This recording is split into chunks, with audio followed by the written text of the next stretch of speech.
Drama ini menceritakan seorang pengawal ganteng yang bernama Mark dan seorang janda cantik calon presiden yang bernama Seo Moon-ju. Dan inilah alur cerita Tempest.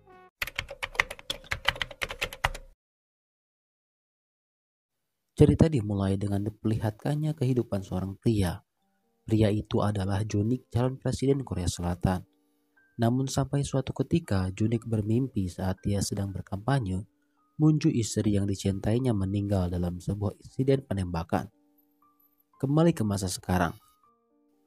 Moon-ju adalah istri dari Junik sekaligus seorang pejabat kedutaan Korea Selatan untuk PBB.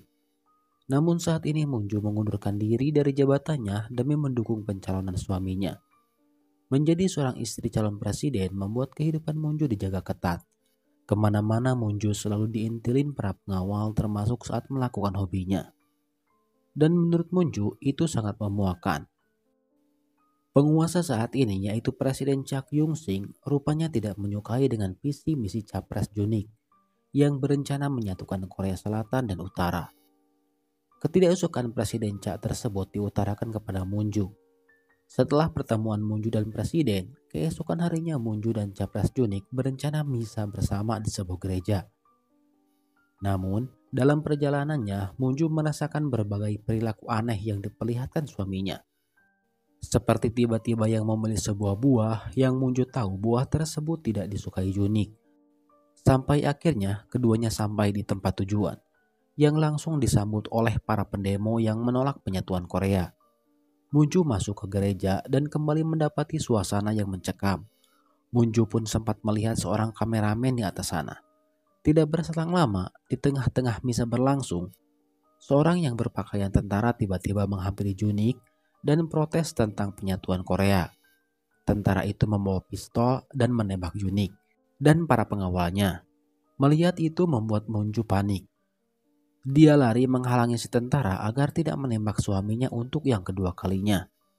Saat si tentara itu berniat menghabisi Junik dan istrinya, si kameramen yang sempat dilirik Moon-ju sebelumnya lompat dari atas gedung dan dengan mudah menjinakkan si tentara. Belum sempat diinterogasi, si tentara itu malah mengakhiri hidupnya dengan memakan sebuah pil. Kejadian yang menimpa Capres Junik viral. Moon-ju selamat, tapi Junik suaminya meninggal. Setelah beberapa hari ditinggal suaminya, akhirnya Moon-ju mengetahui ternyata keluarga suaminya tidak menyukai Moon-ju. Di tengah-tengah pembicaraan itu, Jung Sang, adiknya Junik, malah mendeklarasikan diri sebagai orang yang akan menggantikan kakaknya. Namun, ibunya Junik lebih setuju jika Moon-ju yang menggantikan Junik. Menurutnya status janda bisa membuat citra Moon-ju melesat. Tidak lama dari itu, pengacara Junik datang ke rumah mereka. Pak pengacara membawa sebuah surat wasiat yang berisi seluruh harta kekayaan Junik diberikan seluruhnya kepada Moon-ju. Sontak mendengar itu seluruh keluarga Junik protes. Moon-ju yang selama ini selalu direndahkan mulai melawan. Dan sekarang dia mengerti maksud suaminya. Suaminya sengaja memberikan semua hartanya sebagai bentuk protes terhadap keluarganya yang selalu merendahkan Moon-ju. Namun keluarga Junik pun tidak mau menerima keputusan Junik tersebut dan berencana menggugatnya ke pengadilan. Jauh di seberang sana, si kameramen sedang membetulkan sebuah kalung milik Moon-ju. Yang tidak lama dari itu, si pria kameramen mendapatkan sebuah telepon. Yang ternyata si kameramen ini bernama Mark, seorang tentara bayaran, dan saat ini Mark mendapatkan tawaran untuk melindungi seorang janda yaitu Moon-ju. Setelah beberapa hari Mark membuntuti Moon-ju dan melihat betapa tegar dan kuatnya Moon-ju, Mark kembali menghubungi agensinya, mengabarkan bahwa ia menolak tawaran pekerjaan itu. Alasannya, di mata Mark, Moon-ju cewek kuat tidak membutuhkan pengawalannya. Sedangkan Moon-ju sendiri pergi ke kantor polisi bersama Michi, pengawal pribadinya. Keduanya mempertanyakan perkembangan kasus tentang Junik. Dan diketahuilah bahwa si pelaku penembakan berpangkat sersan yang bernama Kim Yong-ju. Moon-ju pun mempertanyakan si kameramen yang menyelamatkannya, yang ternyata bernama asli Baek San-ho. Dari keterangan polisi, Baek San-ho atau sebutan kerennya Mark mempunyai kewarganegaraan tidak jelas. Ada juga yang mengatakan kalau Mark membelot dari Korea Utara. Malamnya Moon-ju langsung menemui seorang pendeta. Perlu diketahui pendeta ini bernama Pendeta Inbo, saksi hidup dari tragedi misa beberapa hari yang lalu. Munju ke sana ingin bertemu dengan Mark. Tanpa keduanya sadari, Mark melihat dan mendengar percakapan tersebut dari atas jendela kamarnya. Munju pulang tanpa bisa menemui Mark. Namun di tengah perjalanan pulang, Mark menampakkan diri di sebuah halte. Tanpa basa-basi, Mark memberikan kalung milik Munju yang sudah Mark perbaiki. Mark sadar sejak tadi Munju diikuti oleh sebuah mobil yang mencurigakan. Lantas Mark membawa Munju ke sebuah tempat. Namun sebelum ke sana, Mark membereskan terlebih dahulu orang-orang yang mengikuti Munju. Yang setelahnya Mark dan Munju kabur ke sebuah hutan. Melihat semua keahlian Mark barusan membuat Munju semakin penasaran terhadap kemisteriusan Mark. Munju bertanya tentang perkataan terakhir pelaku penembak suaminya. Lalu Mark mengatakan bahwa orang itu hanya berkata kalau dia berhasil membunuh seorang mata-mata, katanya. Mark juga menunjukkan sebuah video CCTV gereja di handphonenya, yang dimana memperlihatkan si pelaku penembakan sebelum melakukan aksinya, sempat menyimpan sesuatu di sebuah buku. Dan setelah Mark memeriksanya, itu hanya sebuah kertas yang berisi nomor telepon. Mark juga menghubungi nomor tersebut, namun nomor itu tidak aktif. Hanya saja setelahnya Mark menyadari ada seseorang yang memeriksa tempat Mark menelpon setelahnya. Yang artinya mereka bisa tahu lokasi orang yang menghubungi mereka. Dan orang yang bisa melakukan hal seperti itu pastinya bukanlah orang biasa. Dan yang lebih mencengangkan lagi, Mark memberikan sebuah bukti CCTV lainnya. Yang dimana Jungsang adik Junik bertemu dengan si pelaku penembakan sebelum tragedi itu terjadi. Keesokan harinya, Munju menemui pengawal pribadinya Junik untuk mencari tahu tentang suaminya.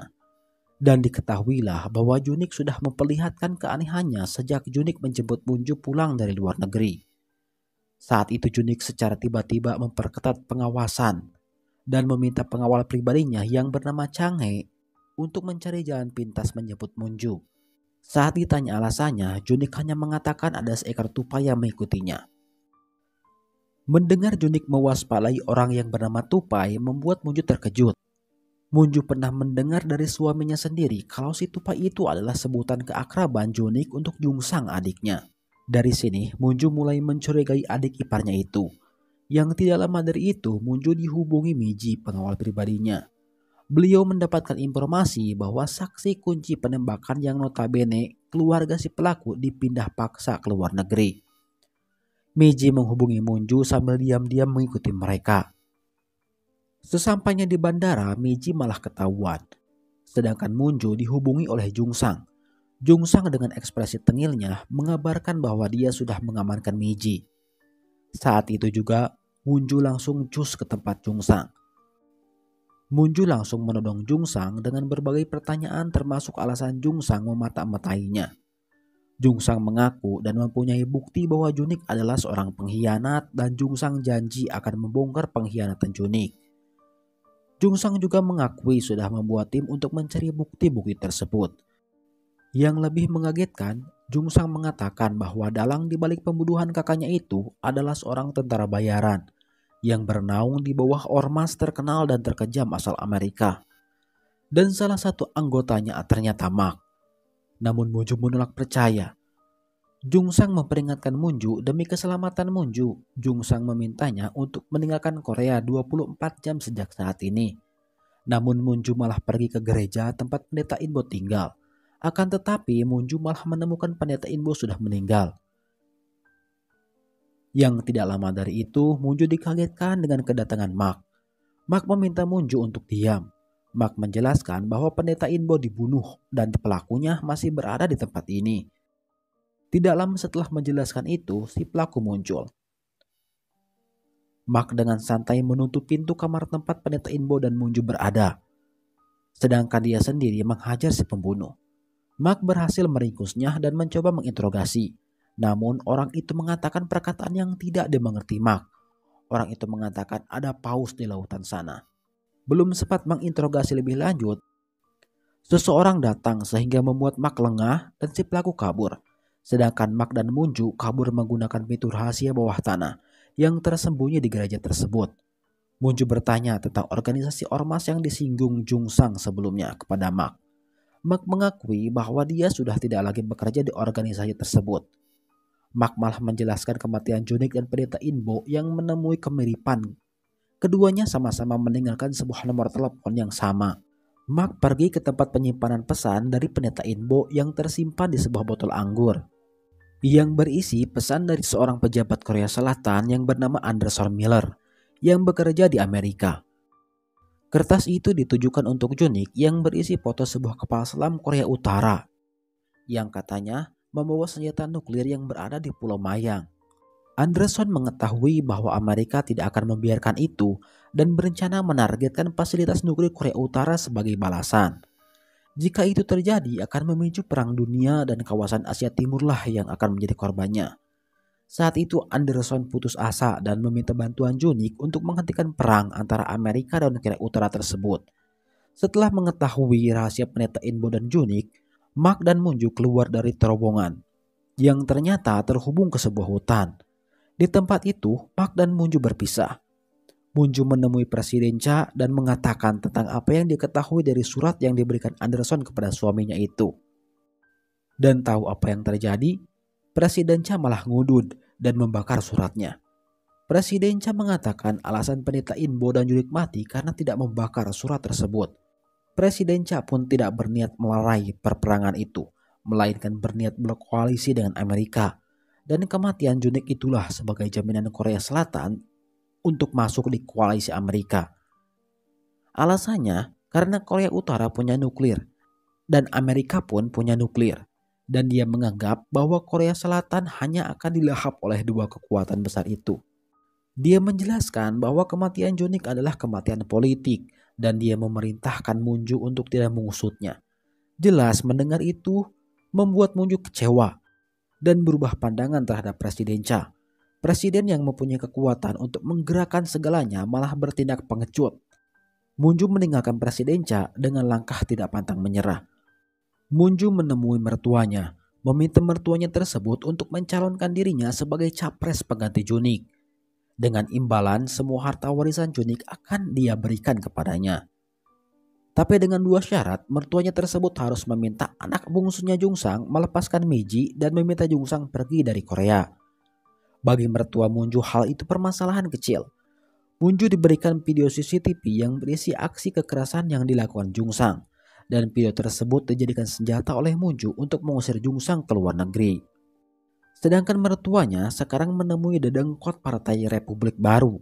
Beliau dengan santainya memberikan bukti perzinahan antara dedengkot partai dengan seorang wanita sampai menghasilkan anak. Mertua Munju dengan santai memberikan dua pilihan antara kasus itu viral atau menjadikan mantunya sebagai calon presiden dari Partai Republiknya. Setelah berhasil menjinakkan ketua partai, mertua Munju kembali bergerilya menemui orang-orang penting mencari dukungan untuk mantunya. Entah apa yang dilakukan mertua Munju ini, tiba-tiba saja aksi Munju saat melindungi Junik viral, sehingga menaikkan elektabilitas Munju itu sendiri.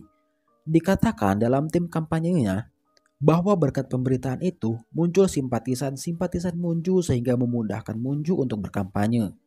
Sedangkan Mark sekarang berada di markas Pak Larry. Beliau sekarang berubah pikiran dan menerima tawaran untuk menjaga Munju. Saat itu juga Mark langsung beraksi mencari tempat untuk melindungi Munju sambil mengingat pidato Munju dulu di PBB yang dengan tegasnya mengatakan kepeduliannya terhadap rakyat Korea Utara. Sedangkan Munju dihubungi Presiden Cha. Beliau terkejut atas pencalonan Munju dan menganggap Munju sebagai penghalangnya. Beliau ini juga mengancam Munju bahwa Munju tidak bisa jadi presiden tanpa bantuan Amerika. Dan jika Munju melanjutkan rencananya ini, Presiden memastikan Munju akan menanggung akibatnya. Namun Munju tidak takut. Menurutnya kebenaran harus terungkap, termasuk kebenaran tentang kematian Junik suaminya. Hari pengumuman pencalonan Presiden Munju dimulai, yang rencananya akan dilaksanakan di Seoul, ibu kota negara. Keberangkatan iring-iringan tim kampanye Munju ke Seoul akan dilakukan dari Gwangju menggunakan sebuah kereta dan akan disiarkan secara langsung oleh televisi dan media sosial. Sedangkan di Seoul, tempat di mana panggung pengumuman berada, Mark sudah standby dengan senapannya. Yang tidak lama dari itu, Mark mendapatkan pesan dari anggota Pak Larry lainnya tentang seorang tentara bayaran musuh yang diketahui orang itu spesialis dalam pembuatan bom. Mark langsung turun dari gedung dan menemui Change selaku penanggung jawab keamanan kampanye. Mak meminta Change untuk menghubungi Munju. Dari layar tancap yang dipasang, Mak melihat seseorang yang mencurigakan. Lantas Mak meminta Munju untuk jangan bergerak dan memprediksi bahwa saat ini sebuah bom sudah tertanam di kursi Munju. Saat itu juga Mak bergegas bersama Change ke tempat kereta yang ditumpangi Munju berhenti. Sesampainya di sana, Mak menemui Munju dan menyayat kursi di depan Munju. Dan terlihatlah sebuah bom sudah terpasang dan pemicu bom tersebut ada di bawah kursi yang Munju duduki. Mak bertanya kepada tim keamanan tentang berapa lama tim penjinak bom tiba. Mereka mengatakan 10 menit. Mak mencoba melihat sisa waktu bom akan meledak dengan menggunakan kamera HP-nya. Yang ternyata waktu yang tersisa hanya 6 menit, lebih singkat dari kedatangan penjinak bom. Dengan inisiatif sendiri, Mak memotong salah satu kabel bom. Yang setelahnya Mak mencoba menenangkan Munju. Meminta Munju untuk bertukar tempat duduk dengannya. Dengan berat hati, Munju melakukan dan pergi ke jarak yang aman. Sedangkan Mak berusaha mencari pelindungan. Setelah mendapatkan posisi, Mak bergelantung di atas gerbong sehingga bisa mengurangi efek ledakan yang diterimanya.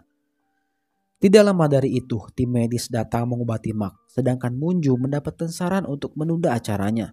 Pihak kepolisian khawatir bahwa ancaman itu tidak hanya ada di sini. Namun Munju menolak. Dia percaya bahwa Change bisa melindunginya. Munju akhirnya melanjutkan acaranya.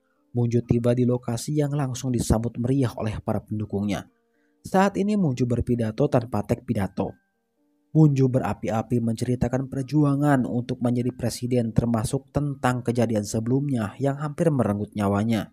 Munju mengatakan dia akan tetap maju dan tidak takut dengan ancaman apapun. Pidatonya tersebut sungguh membuat masyarakat takjub dan semakin mengeluh-elukan Munju.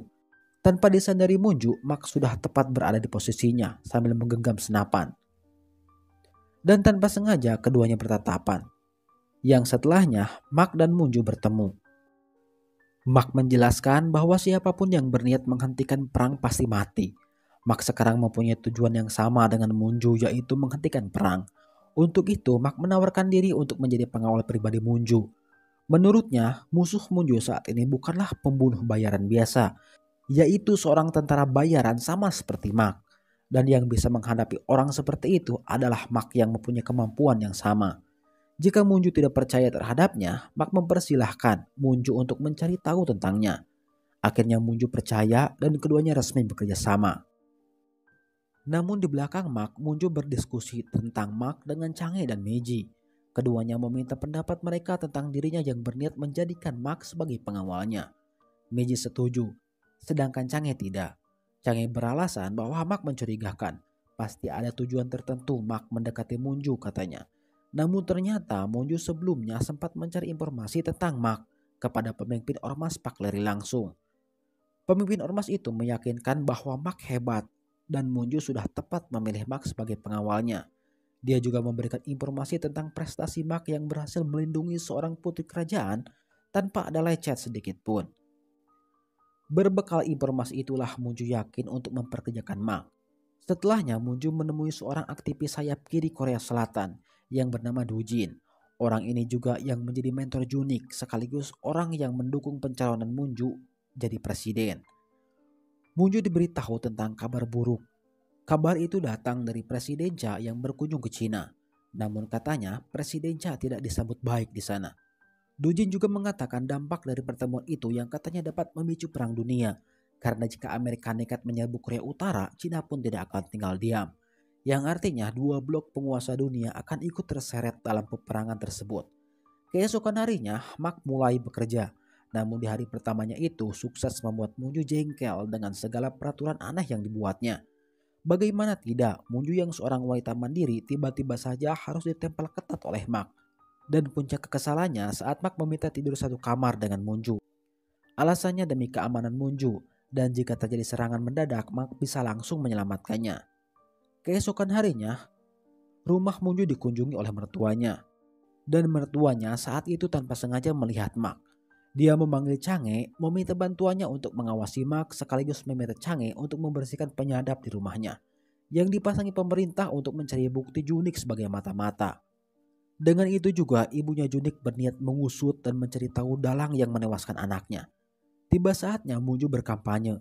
Di tempat kampanye tersebut, Mark melihat seorang pria yang mencurigakan. Lantas Mark meminta Change untuk memeriksanya. Change yang sejak awal tidak percaya Mark menganggap informasi Mark tersebut berlebihan dan meminta Mark untuk fokus di job desk-nya saja. Mark kandung waspada, lantas Mark menggunakan radio menghubungi pemimpin Ormas Pak Larry meminta informasi tentang situasi di tempat kampanye Munju. Namun pemimpin Ormas tersebut pun tidak membantu sama sekali. Selepas dari acara, rombongan tim sukses Munju tertahan di sebuah kemacetan. Mark yang saat itu satu mobil dengan Munju tidak henti-hentinya melihat sekeliling dengan waspada. Hingga akhirnya Mark melihat orang yang sama di sebuah halte. Mark juga melihat yang menyebabkan kemacetan ternyata sebuah mobil pengangkut gas yang mogok. Dari situ Mark menyadari sesuatu dan meminta supir untuk balik arah. Namun semua terlambat, dari belakang mereka sebuah truk sengaja menabraknya. Sehingga mobil yang ditumpangi Munju hampir menabrak truk pengangkut gas. Untunglah Mark dengan cermat membelokkan mobilnya dan terhindar dari ledakan gas yang disebabkan kecelakaan truk gas tersebut. Di tengah kepulan asap ledakan, beberapa orang tidak dikenal mencari-cari Munju. Namun berkat asap tersebut juga Mark berhasil menyelamatkan Munju ke tempat yang aman. Mark dan Munju pulang dengan berjalan kaki menggunakan jalur kereta api bawah tanah. Sambil berjalan, Munju penasaran dan bertanya kepada Mark yang lagi-lagi berhasil menyelamatkannya. Mark menjelaskan bahwa Mark sudah memprediksi kejadian itu sejak di tempat kampanye dan mengatakan bahwa dia melihat beberapa orang yang memiliki tato yang sama. Dan tato itu adalah tanda bahwa mereka tentara Gurkha yang katanya tentara paling kejam di dunia. Di saat yang sama berita itu viral dan sampai kepada tim kampanye Munju. Change langsung memerintahkan bawahannya untuk mencari Munju. Namun mereka tidak bisa menemukannya. Sesampainya Munju dan Mark di rumah, keduanya langsung ditolong berbagai pertanyaan dari Change. Salah satunya alasan Munju tidak bisa dihubungi. Padahal katanya Change dan tim sukses Munju khawatir saat melihat berita kecelakaan yang melibatkan Munju. Akhirnya Munju menjelaskan bahwa dia dan Mark sengaja mematikan HP-nya agar tidak terlacak demi keselamatan keduanya. Minji pun menceritakan aksi heroik Mark kepada Change saat menyelamatkan Munju. Sedangkan Mark sendiri menyatakan mulai saat ini dialah yang akan menjadi supir pribadi Munju. Mark ke kamarnya, dia langsung menelepon bosnya. Dia curiga bosnya menaruh penyadap di radio miliknya. Mark juga menyadari semua informasi tentang perjalanan kampanye Munju hanya satu orang yang tahu, yaitu bosnya. Lantas Mark mendesak bosnya untuk jujur siapa klien Pak Larry yang membayarnya untuk melindungi Munju. Namun Mark tidak menemukan jawabannya. Sadar dikhianati Ormas Pak Larry, Mark memutuskan kerjasamanya saat itu juga. Sedangkan Munju mendapatkan informasi dari Change tentang penyelidikan mengenai semua tragedi yang menimpa Munju. Change menjelaskan bahwa tragedi itu dilakukan oleh organisasi Amerika dan pemilik organisasi itu masih saudaraan dengan pemilik Ormas Pak Larry. Dan Change menduga bahwa semua kejadian itu terkait dengan Mark. Munju menolak percaya karena pernyataan Change tidak berbukti. Hanya saja Munju meminta Change untuk mengawasi Mark selagi Munju mencari tahu niat Mark yang sebenarnya. Malamnya Munju tidak bisa tidur dan itu disadari Mark. Malam itu Mark menawarkan diri siap menemani Munju melakukan hobinya yaitu jogging malam. Keduanya jogging berdua dan singgah di sebuah danau. Munju ingat bahwa Mark pernah mengatakan bahwa apapun yang terjadi, Mark akan melindungi Munju.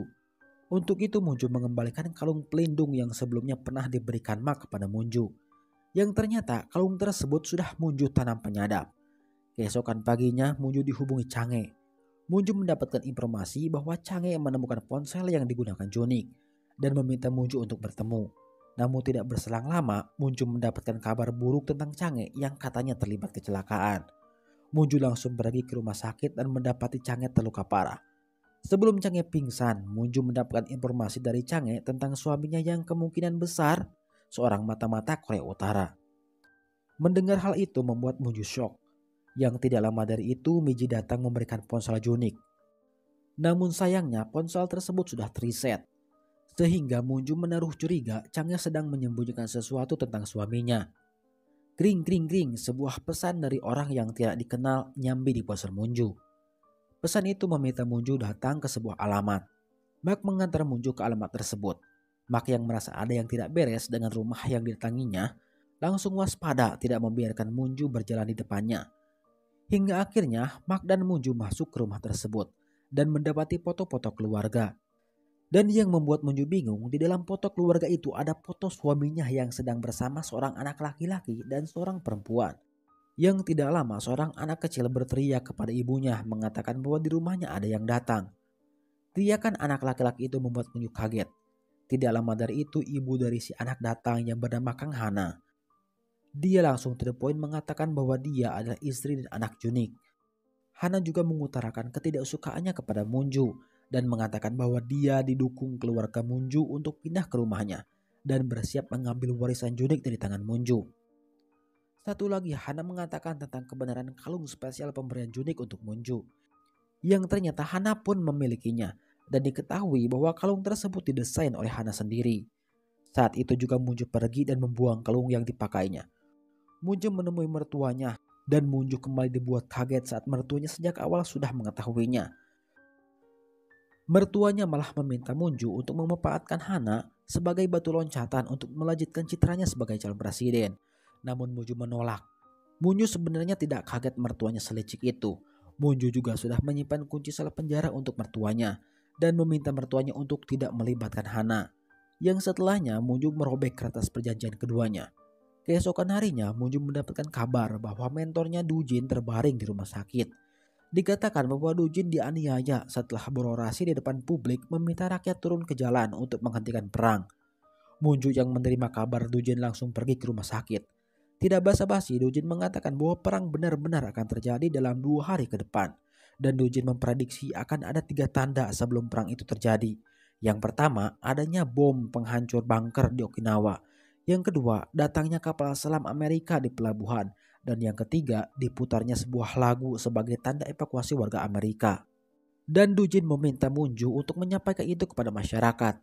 Yang tidak lama dari itu datang sekelompok polisi berniat menangkap Dujin. Namun mereka dihalangi Munju lantaran mereka tidak mempunyai surat penangkapan. Sekelompok polisi itu berniat berbuat kasar kepada Munju. Namun justru mereka yang dikasari Mak sebagai respon balas. Namun Dujin malah menyerahkan diri. Tidak lama setelahnya Munju mendapatkan informasi dari Meiji mengatakan bahwa dia berhasil mendapatkan data penting dari ponsel Junik. Data itu berisi percakapan Junik dan Anderson di sebuah email. Anderson menceritakan tentang awal mula permasalahan antara Korea Utara dan Amerika saat ini. Semua itu terjadi akibat dari 3 orang perwira Korea Utara yang membelot ke Amerika. Ketiganya menceritakan tentang kapal selam nuklir milik Korea Utara. Namun Anderson Miller curiga lantaran setelah ketiganya bersaksi mereka tewas. Atas pernyataan ketiga orang itu Amerika berniat menyerang Korea Utara. Anderson tidak setuju dengan niat Amerika itu. Menurut Anderson, pernyataan ketiga pembelot Korea Utara itu tidak terverifikasi dan bisa saja informasi palsu. Anderson mencoba membujuk para pejabat Amerika namun tidak berhasil. Sampai akhirnya Anderson menyelidiki tentang benar tidaknya Korea Utara memiliki kapal selam nuklir. Yang setelahnya Anderson mencari berkas-berkas yang berkaitan dengan itu, namun Anderson tidak menemukannya. Namun ada satu nama yang disebut dari semua berkas yang Anderson pelajari, yaitu Stella Young. Semua itu Anderson ceritakan kepada Junik di emailnya. Beberapa hari setelahnya Junik membalas pesan Anderson bahwa Junik mengetahui siapa Stella Young. Namun setelah Junik membalas pesan itu, beberapa hari setelahnya Junik tewas. Kembali ke masa sekarang, Munju kembali berkampanye, namun kampanyenya kali ini agak berbeda. Munju tidak sedang membicarakan janji-janji manisnya. Namun Munju membicarakan tentang perang besar antara Korea Utara dan Amerika yang akan terjadi. Yang artinya Korea lah yang akan dijadikan lapangan peperangan bagi Amerika dan yang jadi korbannya warga Korea Selatan itu sendiri. Munju juga menyentil presidennya sendiri yang katanya ketakutan dan sedang bersembunyi di bunker menyelamatkan dirinya sendiri. Dan Munju mendesak presiden untuk mengatakan yang sebenarnya kepada rakyat Korea Selatan. Bahwa saat ini mereka sedang tidak baik-baik saja. Untuk meyakinkan rakyat, Munju melakukan video call langsung dengan Anderson. Sekaligus memberikan sebuah bukti bahwa Korut tidak memiliki kapal selam nuklir. Anderson memperlihatkan kesaksian seorang pembelot yang dipaksa untuk melakukan pernyataan palsu. Di saat yang sama, sniper suruhan pemerintah sudah standby di sebuah gedung jauh dari acara lokasi kampanye.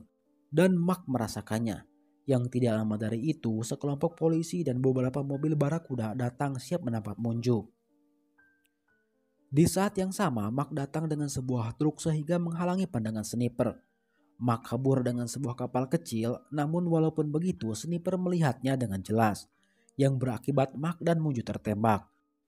Untunglah luka mereka tidak parah. Melihat Munju terluka membuat Mark marah. Dia berjanji jika sniper itu melukai Munju lebih dari ini, Mark akan pastikan sniper tersebut mati. Mark membawa Munju ke tempat rahasianya di sebuah hutan dan bersembunyi di sana. Di hutan rumah terpencil itulah Mark bercerita bahwa dia ingin hidup bersama orang yang dicintainya, yang tidak lain dan tidak bukan perempuan yang Mark maksud adalah Munju. Yang ternyata Munju mempunyai rasa yang sama. Munju merasa di dekat Mark aman dan kebahagiaan yang dulu hilang seolah kembali. Dan malam itu Mark dan Munju resmi menjalin hubungan. Di saat yang sama sebuah radio memutar sebuah lagu. Dan di saat yang sama pula Korea bersiaga meminta warga dievakuasi. Dan itu persis seperti yang Dujin katakan. Perlihatkan bahwa pesawat pengintai Amerika yang mencoba menerobos wilayah Korea Utara berhasil ditembak jatuh. Gara-gara aksi Amerika itu membuat Korea Utara marah dan sekarang benar-benar menyatakan siap perang terhadap Amerika. Di hari yang sama, Korea Utara juga memamerkan kapal selam baru mereka dan disiarkan langsung di TV. Sontak Amerika terkejut dengan apa yang disiarkan Korea Utara yang memperlihatkan kapal selam barunya. Bukan karena kapal selam tersebut menggendong bom nuklir, melainkan yang dipamerkan kapal selam biasa. Artinya Amerika sekarang mengakui disinformasi tentang kapal selam nuklir Korea Utara. Pejabat Amerika menghubungi Presiden Cha meminta menyingkirkan Munju yang menurut mereka Munju menghalangi rencananya. Yang setelahnya Presiden Cha konferensi pers mengumumkan siaga perang telah berakhir dan masyarakat diminta untuk beraktivitas seperti biasa. Namun di belakang panggung setelahnya Presiden Cha mendapatkan informasi dari pejabat kepercayaannya. Beliau diberitahu bahwa saat ini citra Munju sebagai capres meningkat sejak Munju nekat berbicara tentang invasi Amerika ke Korea Utara. Kenaikan elektabilitas Munju tersebut jelas sangat mengganggu Presiden Cha. Karena saat ini masyarakat krisis kepercayaan terhadap pemerintah. Namun katanya Presiden Cha sudah punya rencana terkait permasalahan Munju. Sedangkan Munju dan Mark keduanya lega saat peperangan tidak terjadi. Namun Mark mengingat Munju untuk tetap terus berhati-hati karena Munju sendiri orang penting. Yang tidak lama dari itu Munju dihubungi Change yang sekarang sudah sadar di rumah sakit. Change menjelaskan awal mula dirinya kecelakaan. Itu terjadi saat Change berhasil membuka aplikasi chat Junik dan menemukan sebuah video yang dimana di dalam video tersebut Junik berpakaian perwira yang sedang menerima penghargaan. Dan yang jadi masalahnya Junik berpakaian perwira Korea Utara sehingga Munju yang melihat video tersebut sekarang malah yakin bahwa mantan suaminya tersebut benar-benar seorang pengkhianat. Namun yang anehnya dari cerita Change di sini, saat Change akan menemui si pengirim pesan di toko buku yang berada di kota Hyorimdong, Change malah terlibat kecelakaan. Mark menyadari sesuatu bahwa di hari itu dia dan Munju pun ke rumah Hana yang juga berada di Hyorimdong. Mark terkejut saat mengingat percakapan dengan anaknya Hana yang dimana anaknya pernah tinggal di beberapa negara. Dan negara-negara yang disebutkan anak itu persis sama dengan negara yang pernah disinggahi Stelayong. Mark menyimpulkan bahwa Hana adalah Stelayong dan apa yang terjadi kepada Change adalah ulahnya. Perlu diketahui bahwa Stelayong adalah salah seorang yang turut andil dalam menciptakan kapal selam nuklir yang diselidiki Anderson. Walaupun katanya kapal selam nuklir Korea itu hanya mitos, kecurigaan mereka tentang Hana semakin melebar saat melihat nomor telepon yang dipakainya. Nomor yang sama seperti yang tercetak di kartu milik pembunuh Junik dan pendeta Inbo. Dan sekarang mereka yakin bahwa Stelayong atau Hana ini ada aktor utama dalam tewasnya Junik. Tidak lama dari itu Munju dan Mark kembali dihubungi Miji. Kali ini Miji memperingatkan Munju bahwa rumah yang saat ini mereka tinggali sedang disadap. Dan setelah Munju menghidupkan televisi, pemberitaan dirinya dan Mark terekspos ke masyarakat termasuk rekaman suara kemesraan keduanya. Sontak melihat itu Mark langsung mengobrak-abrik rumahnya namun Mark tidak menemukan benda yang menyadapnya. Munju menghentikan Mark. Munju bisa menerima semuanya dengan ikhlas. Alasannya karena Munju tulus mencintai Mark. Setelah kejadian itu, Mark berniat membawa Munju kabur ke Mongolia. Namun tidak lama dari itu Mark mendapatkan notifikasi perkiraan cuaca sekaligus menampilkan peta dari Mongolia. Yang ternyata notifikasi tersebut adalah sandi khusus yang hanya dimengerti anggota Ormas Pakleri. Setelah mendapatkan notifikasi tersebut, Mark langsung menyiapkan senjata. Dia juga menemui Munju dan memberikan Munju senjata untuk mempertahankan diri. Yang ternyata Mark pergi ke tempat bos Pakleri. Mark menuduh orang di balik penyadapan dirinya adalah mantan bosnya. Mark terpaksa menghajar mantan bosnya karena tidak mau ngaku. Namun tidak lama dari itu, Mak digerebek oleh sekelompok polisi bawaan pejabat kepercayaan Presiden Chang yang diketahui bernama Pak Yo. Pak Yo menuduh Mak sebagai mata-mata Presiden Korea Utara. Mak tidak tinggal diam, dia menjadikan anak buah Pak Yo sebagai tameng. Namun Pak Yo mempunyai kelemahan Mak, yaitu neneknya Mak sekarang disandra oleh Pak Yo, sehingga Mak menyerahkan diri dan diinjak-injak oleh bawahan Pak Yo. Pak Yo tahu betul siapa Mak dan tahu betul bahwa Mak dibayar untuk melindungi Munju. Namun Pak Yo penasaran apakah membuat Munju jatuh cinta adalah salah satu pekerjaan tertulis dengan orang yang menyuruh Mak. Pak Yo juga mengajak Mak untuk bekerja sama menangkap Munju. Di saat yang sama, Mak melihat kalung pelindungnya yang dikembalikan Munju ternyata terpasang alat penyadap. Di saat itu juga Mak sadar bahwa Munju sudah mendengar semuanya. Perkiraan Mak benar, saat ini Munju hampir menangis saat mendengar tujuan sebenarnya Mak mendekatinya untuk apa. Munju merasa bodoh sudah membuka hatinya kembali. Dan sekarang Munju yang tahu diburu Mak dan Pak Yo lantas membawa pistol dan pergi dari tempatnya. Munju di tengah malam menyusuri hutan seorang diri. Di tengah meratapi kebodohannya yang sudah percaya terhadap Mak, Munju mendapatkan pesan dari seseorang yang tidak dikenal. Pesan itu berisi video kapal selam nuklir Korut. Dan pesan itu tertulis bahwa kapal tersebut benar adanya. Dan orang itu meminta bertemu dengan Munju. Sedangkan Mak dengan tangan terikat dia bisa menghabisi orang-orang yang mengawalnya. Sebelum akhirnya melarikan diri dan pergi menemui Munju untuk menjelaskan semuanya. Namun sesampainya di rumah, Munju sudah tidak ada. Mak akhirnya kembali menemui mantan bosnya dan mengancam dia untuk mengatakan siapa klien yang mempekerjakan Mak untuk melindungi Munju. Dan diketahuilah orang itu Stelayong. Mak terkejut mendengarnya. Mak sekali lagi mengancam bosnya untuk mencari tahu tentang cewek misterius tersebut. Keesokan paginya Munju selamat dan dijemput oleh Meiji dan Change. Yang setelahnya Munju, Meiji, Change dan Anderson membahas tentang video kapal selam nuklir yang semalam Munju dapatkan.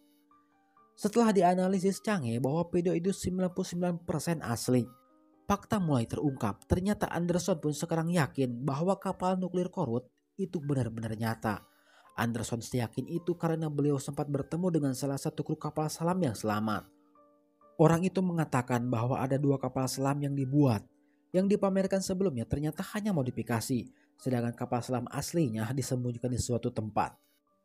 Tambah yakin lagi tentang video kesaksian seorang pembelot yang ternyata itu video hoak. Saat itu juga Munju yakin berniat menemui pengirim pesan untuk mengetahui benar tidaknya kapal selam itu ada di pelabuhan. Akhirnya Munju ke sana dengan pengawalan Change. Namun sesampainya di sana, Munju merasakan bahwa sejak tadi dia diawasi seseorang, yang ternyata orang itu adalah Mak. Mak habis diceramahi Munju dengan segala kekecewaannya dan menolak percaya kembali termasuk semua penjelasan Mak. Yang setelahnya Mak menyelidiki Hana. Semua tentang Hana Mak pelajari untuk memastikan benar tidaknya dia Stelayong. Sedangkan orang yang Mak selidiki saat ini membawa pil dan pulpen racun. Hana bersiap menemui wartawan yang sejak tadi menunggunya. Diketahuilah bahwa si penyebar hubungan Mak dan Munju adalah dia. Dan Hana juga mengakui bahwa dia selingkuhan Junik dan sudah mempunyai seorang anak darinya. Namun yang paling mengejutkan, Hana dengan lantang menuduh Mak dan Munju pelaku dari tewasnya Junik. Sedangkan Munju kedatangan seorang pengacara dari Argentina yang bernama Pak John. Beliau mengaku orang kepercayaan Junik dan dipercaya mengurus harta kekayaan Junik yang berada di Argentina. Beliau menjelaskan bahwa Pak John baru tahu bahwa Junik sudah meninggal dari sebuah berita. Namun Pak John yakin bahwa kematian Junik tidak ada kaitannya dengan politik melainkan soal warisan. Yang dimana ternyata Junik masih punya triliunan duit di luar negeri. Bahkan Munju selaku istrinya, Meiji dan Change terkejut mendengar penjelasan Pak John. Pak John yakin itu lantaran sebelumnya ada orang yang mengaku sebagai wakil Junik. Dan setelah Pak John telusuri, wakil Junik itu bernama Stelayong. Pak John bersedia membantu Munju untuk mengamankan warisan suaminya asal Pak John dibayar 1% dari seluruh kekayaan harta warisan. Munju setuju dan Munju langsung memerintahkan Pak John untuk menelusuri pembukuan perusahaan-perusahaan yang ada di luar negeri. Sementara saat ini Mak sudah berada di kediaman Hana. Beliau berbicara tentang Stelayong. Mak membeberkan bukti-bukti Hana yang mengarah kepada Stelayong. Mak juga sudah tahu alasan ingin memenjarakan Munju tidak lain dan tidak bukan karena harta warisan. Seperti yang diketahui bahwa Junik memberikan semua hartanya kepada Munju. Dan untuk merebut warisan tersebut satu-satunya cara membuat Munju dipenjara. Sehingga secara otomatis anaknya lah yang akan mewarisinya. Namun rahasia Hana yang dibongkar Mark tidak hanya itu saja. Mark juga tahu bahwa Hana bukan Stelayong yang asli. Sambil membeberkan bukti saat jadwal kegiatan Stelayong yang tidak sinkron. Ada dua Stelayong di hari itu yang mempunyai jadwal pertemuan yang berbeda. Mendengar itu membuat Hana panik dan berniat mengakhiri hidupnya dengan pil dan pulpen beracun yang dibawanya. Namun Mark menghentikannya. Mark meminta Hana mengatakan mengenai Stelayong dan berjanji akan melindunginya. Entah apa yang keduanya bicarakan, yang jelas setelahnya Mark mengancam Pak Yo. Mark meminta alasan Pak Yo mengincar Munju. Dan terungkaplah bahwa pemerintah menginginkan perang untuk tujuan tertentu. Karena Munju menghalangi pemerintah dengan menolak perang, jadinya pemerintah berusaha menyingkirkan Munju. Dari situ Mark menyimpulkan bahwa ada kelompok tertentu yang diuntungkan dengan adanya terjadinya perang. Namun Mark tidak puas dengan jawaban Pak Yo. Mark mendesak Pak Yo mengatakan yang sebenarnya. Sebagai imbalannya, Mark akan menangkap pengkhianat yang asli untuk Pak Yo.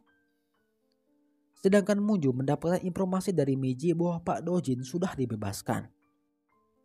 Sehingga keesokan harinya Munju menemuinya. Mengingat Munju dicekal di mana-mana akibat pemberitaan sebelumnya, Munju menawarkan Pak Dojin untuk kabur ke luar negeri bersamanya.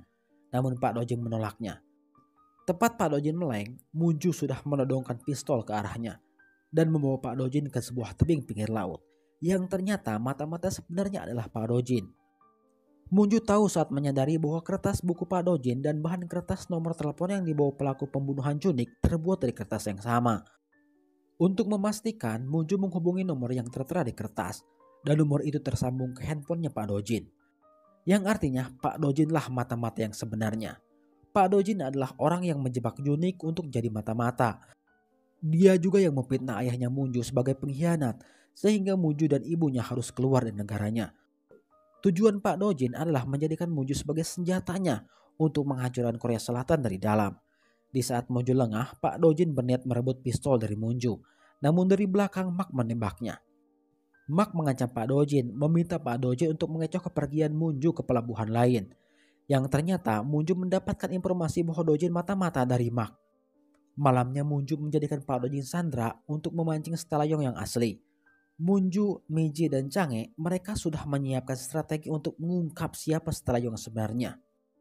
Bahkan mereka sudah menempatkan beberapa kamera guna menangkap pengakuan Stelayong yang sudah membunuh Junik. Namun yang mengagetkan, yang tiba di lokasi malah mertua Munju. Dia membawa beberapa petarung, salah satunya Hana yang ternyata ahli menembak. Munju meminta mertuanya mengaku bahwa mertuanya lah yang membunuh anaknya sendiri. Mertuanya memang tidak mengakui tuduhan Munju, hanya saja dia mengatakan bahwa dia membenci Junik setelah Junik menikah dengan Munju. Saat itu juga mertuanya meminta Hana untuk menghabisi Munju. Namun ternyata Hana malah menodongkan pistolnya kepada mertuanya Munju. Yang ternyata Hana beneran cinta dengan Junik. Dia sudah lama mengincar pembunuh Junik. Dia juga tahu alasan Junik dihabisi lantaran Junik mengetahui rahasia ibunya sebagai Stelayong. Tidak lama dari itu, Pak Yo datang membawa massa dan meminta kepada seluruh anak buahnya untuk menangkap siapa saja yang memiliki senjata. Namun di saat yang sama, tiba-tiba seorang melempar bom asap dan menghabisi anak buah Pak Yo yang ternyata itu Mark. Dia membawa Munju lompat dari atas gedung menuju ke laut luas, yang ternyata semua ini sudah direncanakan. Buktinya, Meiji dan sebuah kapal sudah standby menunggu kedatangan Mark dan Munju. Pak Yo dari atas gedung melihat kapal pelarian Munju dan Mark. Beliau menghubungi Bakamla, meminta mereka untuk menangkap kapal kecil yang menuju pelabuhan Murai. Dia menyebutkan bahwa dua orang kriminal yaitu Munju dan Mark berada di kapal tersebut. Saat itu juga beberapa kapal Bakamla mengepung dan menahan Meiji dan rekan-rekannya. Namun Pak Yo mendapatkan laporan mereka tidak menemukan Munju dan Mark di kapal yang mereka tangkap. Saat itu juga Pak Yo langsung menginstruksikan untuk mengerahkan peralatan negara seperti helikopter dan drone serta menutup semua jalur pelarian. Mereka harus menangkap Munju dan Mark hari ini juga. Alasannya karena presiden saat ini sedang mengawasi perburuan ini. Di istana, presiden sedang menyaksikan breaking news di TV yang mengabarkan tentang Munju yang katanya pembunuh suaminya yang juga seorang mata-mata. Dan kabur bersama dengan pengawalnya Mark yang seorang gerilyawan Korea Utara. Dari dalam mobil Munju dan Mark mendengar berita tersebut. Munju tidak percaya keduanya benar-benar kena fitnah pemerintah. Keduanya juga mendengar bahwa saat ini di seluruh penjuru kota sedang diadakan razia besar-besaran untuk menangkapnya. Berita itu juga menyebutkan bahwa pemerintah sudah menangkap Im Doo-jin selaku mentor Junik. Dia mengakui bahwa dia mata-mata dan membenarkan keterlibatan Moonju. Namun yang anehnya, di balik layar Doo-jin malah disambut baik. Malam itu 4.100 personil gabungan polisi dan tentara dikerahkan hanya untuk menangkap Moonju dan Mark. Namun sampai saat itu mereka sama sekali tidak berhasil menemukan Moonju. Mertuanya Moonju yang melihat berita itu puas dan mengakui bahwa semua ini adalah rencananya. Sedangkan Moonju dan Mark saat ini bersembunyi di sebuah tempat. Setelah sebelumnya putus, sekarang Moonju dan Mark kembali dan keduanya saling maaf-maafan. Mark menjelaskan bahwa kalau dia tidak tahu kliennya saat itu siapa dan menyalahkan dirinya sendiri atas apa yang terjadi kepada Moonju, menurutnya itu gara-gara dirinya. Moonju menenangkan bahwa dia pun mengaku bersalah dan menjelaskan bahwa yang meretas rekaman itu adalah ibunya. Moonju mengakui tersadar setelah bersama Mark ternyata selama ini dia tidak bahagia. Dan dia mengaku setelah Mark datanglah dia merasa bahagia. Untuk itu Moonju meminta Mark jika malam itu keduanya lolos, keduanya harus keluar dari Korea Selatan. Namun Mark menolaknya. Mark bercerita awal mula dia kesemsem sama Moonju. Mark jatuh cinta kepada Moonju saat Mark berada di Irak. Saat itu Mark melihat ceramah Moonju untuk PBB di TV yang membahas tentang kemanusiaan dan menganggap warga Korea Utara adalah saudaranya. Atas dasar itulah Mark menolak menyerah. Mark berjanji akan melindungi Moonju dan meminta Moonju menyelesaikannya sampai akhir. Membongkar tentang kapal selam dan menghentikan perang. Saat itu Moonju sudah tidak punya rencana. Namun sekelebat dia ingat mantan suaminya pernah membisikkan sesuatu tentang buah persik sebelum dia tewas. Moonju dan Mark pergi ke sebuah kuil. Moonju diberikan sebuah kunci oleh seorang biksu dan biksu itu mengatakan seharusnya Moonju datang lebih awal katanya. Dan kunci itu adalah kunci peti tempat penyimpanan toples abu anak Moonju dan Junik. Dan di tutup toples itu terdapat surat dan sebuah flash disk. Surat itu berisi tentang cerita Junik yang sebelumnya sudah berjanji akan Junik ceritakan kepada Moonju, yaitu tentang pengakuan Junik yang sudah punya keluarga baru. Junik menjelaskan bahwa dia sudah melepaskan Moonju dari kapan tahun dan alasannya untuk melindungi Moonju dari ibunya. Sejak Junik menyadari bakal tewas, Junik membuat surat ini dan menaruh di dalam toples anak keduanya dengan sebuah flash disk bukti semua kejahatan ibunya. Dan lagi-lagi itu dilakukan Junik untuk melindungi Moonju. Junik meminta Moonju untuk berhati-hati terhadap ibunya. Menurutnya, ibunya lebih jahat dari yang Moonju tahu. Setelah membaca surat itu, Moonju membakarnya. Yang setelahnya, memeluk Mark berterima kasih karena Mark sudah menunggunya. Moonju, Mark, Change, pengacara John, dan Anderson, mereka membicarakan tentang dana transferan mencurigakan. Moonju juga membeberkan isi flash disk peninggalan Junik yang berisi tentang rekening koran periode tertentu. Dan rapat tersebut disimpulkan bahwa ada yang diuntungkan dari peperangan ini, yaitu Stella Young dan seorang pejabat Amerika yang diketahui bahwa keduanya adalah pedagang senjata. Anderson juga tidak bisa membayangkan amarah publik jika tahu kalau Amerika berperang dengan senjatanya sendiri. Namun Moonju berpikiran lain, dia berniat menemui Presiden Cha dan jika Presiden Cha bisa menyampaikan ini ke Presiden Amerika, Moonju yakin Presiden Amerika tidak akan memilih perang. Setelah rapat itu selesai, Change pergi untuk menjemput Meiji. Namun tidak lama dari itu, Moonju dihubungi Change mengatakan kalau Meiji kecelakaan dan diculik. Moonju tidak perlu berpikir itu ulah siapa.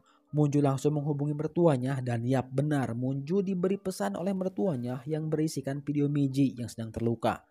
Jika Moonju menginginkan Meiji kembali hidup-hidup, mertuanya itu meminta Moonju untuk membawa cucunya.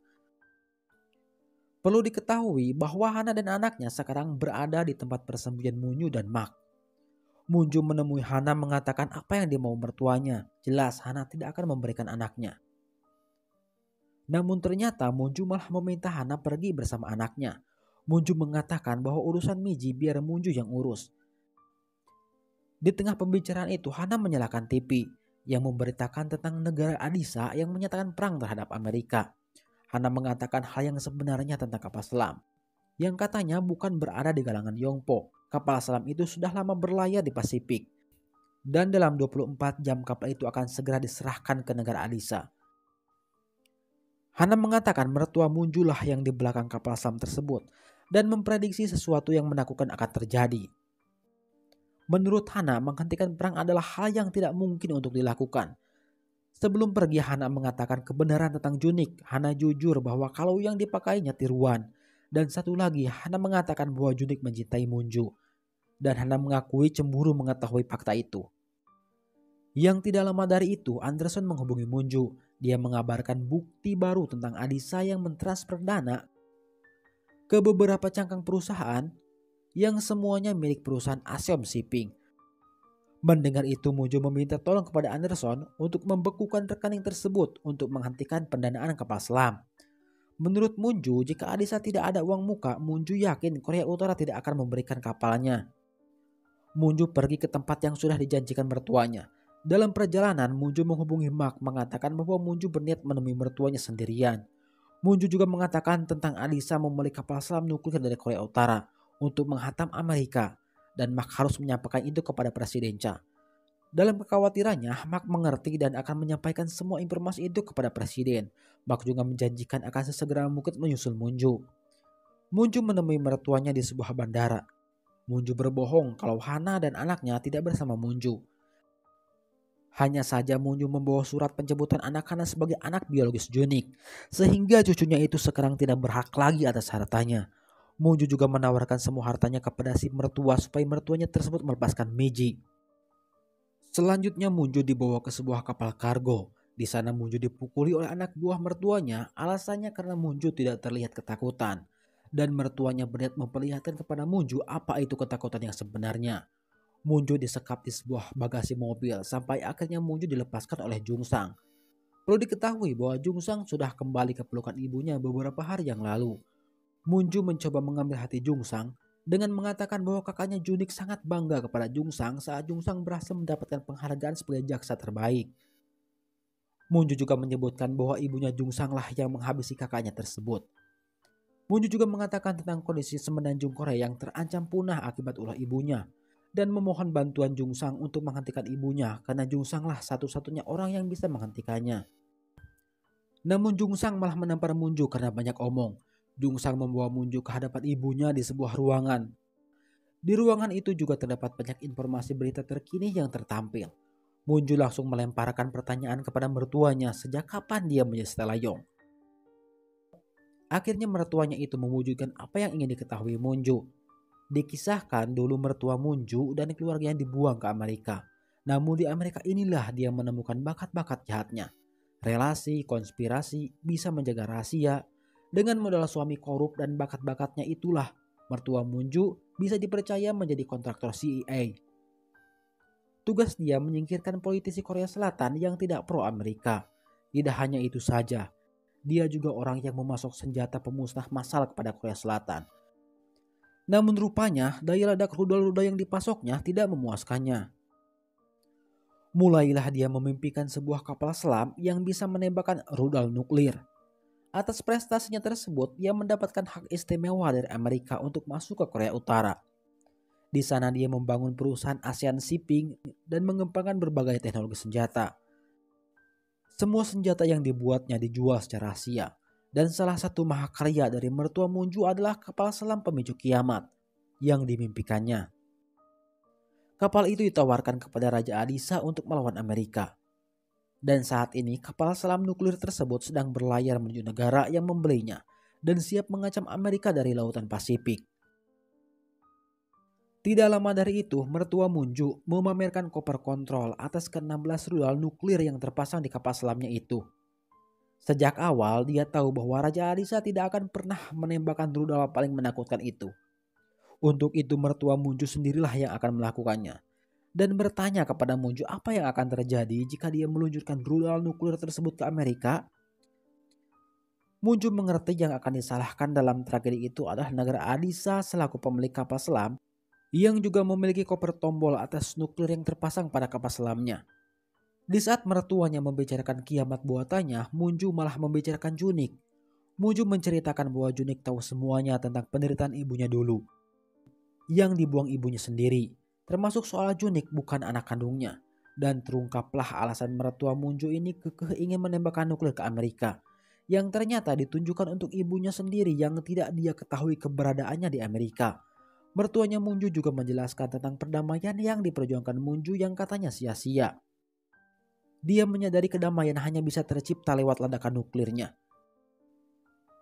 Yang tidak lama dari itu, Jung Sang masuk sambil membawa surat penangkapan ibunya dan memberikan bukti-bukti tentang pembunuhan Jonik yang dilakukannya. Jung Sang juga tahu saat ibunya menangis saat rencana itu dijalankan. Itu membuktikan bahwa sebenarnya ibunya menyayangi Jonik. Namun itu perlu dilakukan demi kelancaran rencananya. Ceramah Jung Sang itu hanya berefek beberapa detik saja. Ancaman Jung Sang barusan tidak digubris. Ibunya sadar apa yang bisa dilakukan Jung Sang dan Munju di tengah lautan ini, sedangkan tempat ini adalah arenanya. Dia langsung memerintahkan anak buahnya menangkap dan membunuh Jung Sang serta Munju. Jung Sang langsung adu tembak dan membawa Munju kabur. Rencananya Jung Sang dan Munju akan menuju ke ruangan yang terdapat sebuah radio yang terhubung langsung dengan Presiden Korea Utara. Namun di tengah perjalanan, Jung Sang tertembak dan Jung Sang mempercayakan semuanya kepada Munju. Dia memberikan sebuah kartu khusus untuk membuka kunci di ruangan kapal. Jung Sang juga mengaku kepada Munju bahwa dia pun menyayangi Jonik dan berharap bisa menjadi orang sebaik Jonik walaupun itu hanya setengahnya. Berpindah ke lokasi Mak, dia menahan Pak Yo dan memasangkan bom di tubuh Pak Yo serta meledakkan rumahnya. Yang ternyata ayah Pak Yo adalah seorang intel juga yang bertanggung jawab atas 3.000 orang sayap kiri yang sudah dihabisinya. Di tengah kepungan pasukan khusus, Mak meminta untuk dipertemukan dengan Presiden Cha dan mengancam akan membunuh Pak Yo jika tuntutannya itu tidak dipenuhi. Pak Yo terlihat lebih ketakutan dengan pembicaraan Mak dan Presiden ketimbang nyawanya sendiri. Bahkan Pak Yo meminta pasukan khusus untuk langsung menembak Mak, tidak mempedulikan dirinya sendiri.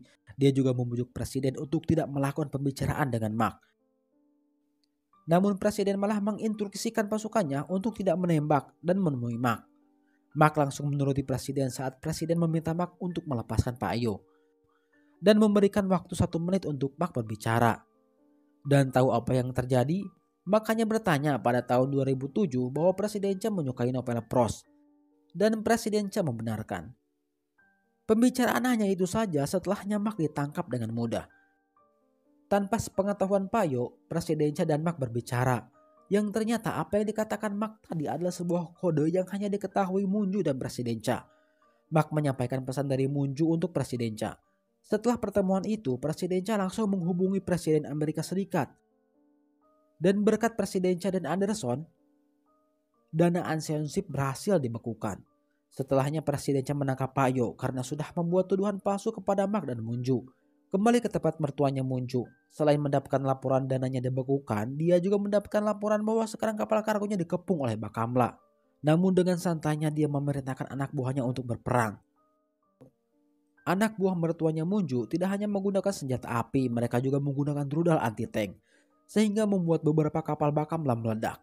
Pasukan Bakamla langsung meminta bantuan. Yang tidak lama dari itu, pasukan khusus Korea datang dengan beberapa pesawat tempur dan satu sebuah helikopter. Pasukan yang berada di helikopter, mereka langsung turun di kapal dan terlihat adu tembak. Munju yang bersembunyi di sebuah loker merasakan ada orang yang mendekatinya. Lantas Munju langsung bersikap waspada. Yang ternyata itu adalah Mak yang tergabung dalam operasi pasukan khusus atas izin Presiden. Mak bersyukur Munju baik-baik saja. Munju dan Mak langsung mencari tempat yang disebutkan Jung Sang. Sesampainya di sana, Munju menghubungi Presiden Korea Utara. Munju menginformasikan bahwa duit pembelian kapal selamnya dibekukan. Dan Munju juga mengatakan niat jahat mertuanya yang berniat mengambing hitamkan negara Alisa dan Korea Utara jika mertuanya benar-benar meluncurkan nuklirnya. Dan Munju meminta cara untuk menghentikan itu. Apakah Munju harus menghancurkan kopernya? Namun itu tidak akan berhasil. Lantaran dia tahu kalau mertua Munju pasti sudah men-setting waktu peluncurannya. Sedangkan mertuanya Munju saat ini sedang memasukkan sebuah kode peluncuran rudal-rudalnya. Namun saat dia berniat menekan tombolnya, lengannya ditembak Mak dan Mak langsung menyita kopernya. Namun semua itu percuma, peluncuran sudah kandung di setting. Mertua Munju menjelaskan bahwa untuk menghentikan peluncuran itu membutuhkan kode yang sama seperti yang dipegangnya. Tapi barang itu mertua Munju buang, sehingga tak ada lagi cara untuk menghentikannya. Setelahnya mertua Munju bunuh diri. Mak dan Munju membutuhkan 10 menit untuk menghentikan peluncuran nuklir. Munju kembali menghubungi Presiden Korea Utara dan meminta solusi. Presiden Korea Utara menghubungkan Munju dengan Raja Adisa. Dari Raja Adisa itulah Munju mendapatkan kode penghentian peluncuran nuklir. Sampai akhirnya peluncuran nuklir dibatalkan. Namun masalah baru muncul. Mark menemukan bom dengan bahan peledak 20 kg C4. Bahan peledak sebanyak itu bisa membuat ledakan besar dan menghancurkan kapal. Mark langsung mengunci ruangan tersebut dan tidak membiarkan Munju masuk. Mark berniat menjinakkan bom itu sendiri. Mark meminta Munju untuk pergi menemui komandan pasukan khusus guna meminta bantuan pasukan penjinak bom. Namun ternyata itu hanya akal-akalan Mark saja supaya Munju bisa pergi dan selamat. Dan Mark berniat mati di tempat itu. Niat hati ingin meminta bantuan untuk membawa penjinak bom ke lokasi Mark, Munju malah dibawa paksa meninggalkan kapal. Sampai akhirnya kapal yang ditumpangi Mark meledak. Beberapa hari setelahnya Munju melihat berita perdamaian negara Adisa dan Amerika. Selain itu, Munju juga dipecat dari Partai Republik akibat rekamannya dengan Mark. Dan Munju tidak masalah. Munju juga di depan para wartawan membenarkan hubungannya dengan Mark dengan bangga. Dan dia tidak malu dengan itu. Yang setelahnya, Munju ditemui Presiden Cha. Presiden Cha meminta maaf karena tidak menemukan jasad Mark. Presiden Cha juga mendapatkan pesan dari Amerika meminta Munju untuk memediasi Korea Utara dan Adisa. Dalam rangka mediasi itu, Munju pergi ke Amerika yang ditemani Anderson. Anderson bercerita tentang kepahlawanan Mark. Munju setuju, dan Munju sampai saat ini percaya kalau Mark masih hidup. Walaupun Munju didiskualifikasi dari pencalonan presiden, faktanya elektabilitas Munju semakin meningkat. Bahkan hampir di semua lembaga survei Munju menempati posisi pertama. Yang tidak lama dari itu, Presiden Cha meminta Munju untuk kembali maju menjadi capres dan Presiden Cha berniat mendukungnya. Namun Munju menolak. Alasannya saat itu Munju masih patah hati. Beberapa hari setelahnya, Seo Munju kembali mencalonkan diri menjadi calon presiden dan disambut baik oleh masyarakat. Dan itulah akhir dari drama Tempest ini selesai.